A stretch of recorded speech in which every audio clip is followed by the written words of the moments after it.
ইউনূস সাহেব যতই তারেক রহমান সাহেব এবং বিএনপিকে বলুক যে শান্ত থাকো তোমাদেরকে ইলেকশনে দিয়ে দিব, কিন্তু আলটিমেট গোল হইল ইলেকশনে গেলেও যদি জামাত যায় এইভাবে যায় ইলেকশনে গেল, আমি মান্না ভাইকে সামনে রেখে বলতেছি যেটা হবে 18 সনের ইলেকশনে আমাদের অভিজ্ঞতা আছে, সমস্ত ভোট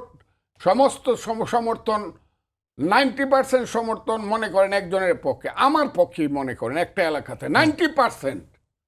পরের দিন হঠাৎ করে দেখা গেল শীতের দিনে একটা মামলা হয়ে গেল, অমুক জায়গাতে আওয়ামী লীগ অফিস পুড়ে দেওয়া হয়েছে,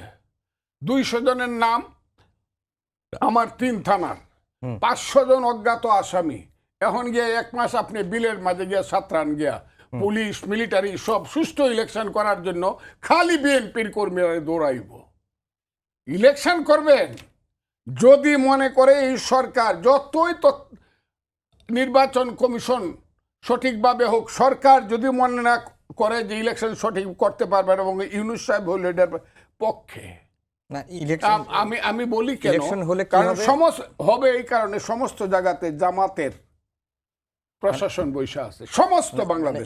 কেউ বিশ্বাস না করে তারা নির্বাচন হলে জামাত সরকার গঠন করবে ডক্টর মোহাম্মদ ইউনূস। যদি জামাত সরকার গঠন বুটে না, কিন্তু আজকে লেখছে ফজলুর রহমান বলছে 60% ভোট না, আমি বলছি না, আমি বলছি জামাত ভোট পাইবে 6%, কিন্তু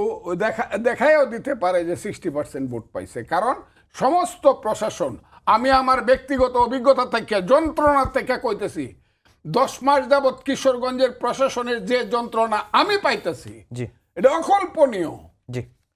কথাটা বুঝছেন? আপনার সাথে হাসাহাসি করে কথা বলবে, একটা কাজও আপনার করবে না।